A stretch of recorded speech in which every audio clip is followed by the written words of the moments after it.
They don't need bars to keep you in a cage anymore. They just need your attention, your debt, and your desire for titles. I'm Mark. This is Feralism. And today we're talking about the first principle of Feralism, which is freedom.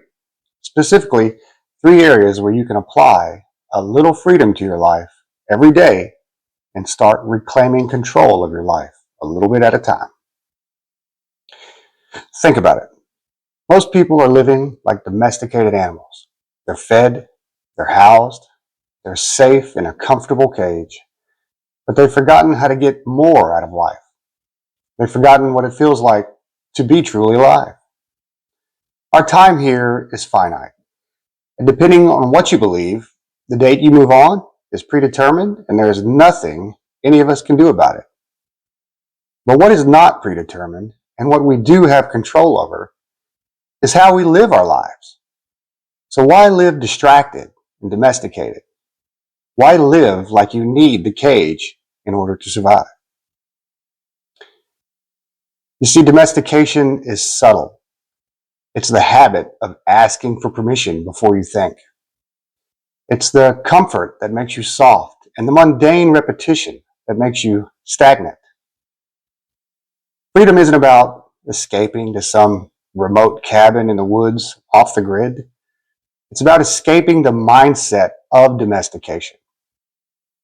It's about remembering your primal strength, your feralism, your ability to provide, protect, and live life on your own terms, even while navigating this digital world we live in. The first area where you can add a little freedom to your life and regain a little bit of control is the digital vampire. The most insidious cage any and all of us own, we carry in our own pockets. Your screen is a carefully crafted distraction machine designed to keep you in a state of manufactured chaos and manufactured outrage. It feeds on your attention, pulling you away from the precious moments happening right in front of you every day. Every notification is a tug on the leash. We become addicts to the ding, slaves to the scroll, and we're losing our families to an algorithm. Freedom from your screen isn't about ditching technology entirely. It's about unplugging for a little bit every day. It's about choosing to witness your life and participate in it, not just watch someone else's curated feed. If you don't control your attention, you don't own your life. So break the digital leash. Look up, breathe, go outside, see and experience the real world. The second area I recommend you adding a little freedom to has to deal with quicksand friend or families, and I'll explain what that is in a second. See, freedom also means protecting your peace and your family's peace from human quicksand. And these are like emotional vampires. They can be relatives, friends, or acquaintances who always need something, always create drama and chaos, and always eat away at your time and energy. Time and energy that would be better spent with your spouse, your children, your inner circle. Remember, you cannot be a pillar for your pack if you are drowning in someone else's manufactured chaos and drama. And I know we often feel guilty for setting boundaries with these types of people, but remember, your time is a zero-sum game. Saying no to drama is one of the most powerful acts of freedom you can commit. And it's not selfish. It is an act of self-preservation for your own pack, for yourself. Protect your time so you can give more of it back to the people who truly matter. Protect your boundaries. Guard your peace and your family's peace. That is true freedom. The third area I'd like for you to apply a little freedom to is the professional cage. And that is one of the biggest cages we all have.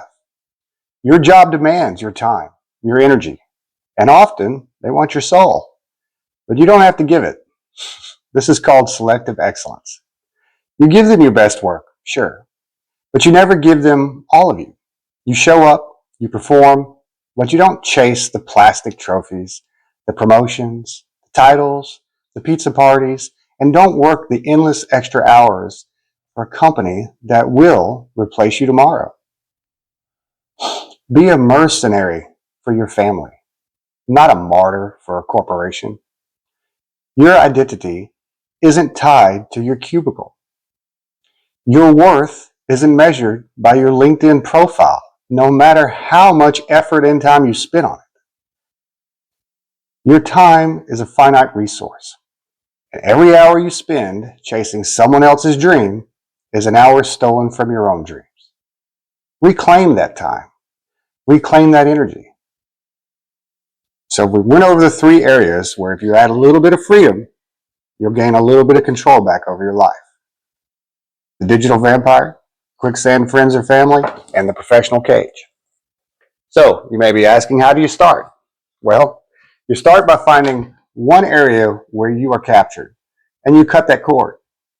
Maybe it's turning off all non-human notifications on your phone tonight. Or maybe it's leaving work at exactly 5 p.m. to get home and play catch with your kids or cook dinner with your spouse. It's just spend quality time with your family. Or maybe it's finally setting a boundary with that one emotional vampire you have in your life. We've all got them. Choose how you want to live. Distracted and domesticated, in a cage, or free. Freedom is about reclaiming what was always yours. Your attention, your identity, your time, and your peace. Freedom is not a destination. It's a mindset, and it takes practice every day. If you're ready to stop asking for permission and start reclaiming your time, join the pack by subscribing. Leave a comment with one cord that you are cutting this week. It can be digital, professional, or the emotional vampire. Next week, we dive into the second principle of Feralism, adaptive resilience. Don't let the algorithm decide if you see it. Like and subscribe. Stay uncaptured. Feralism, the art of becoming uncaptured. Breathe in the wild. Find your true path. Let go.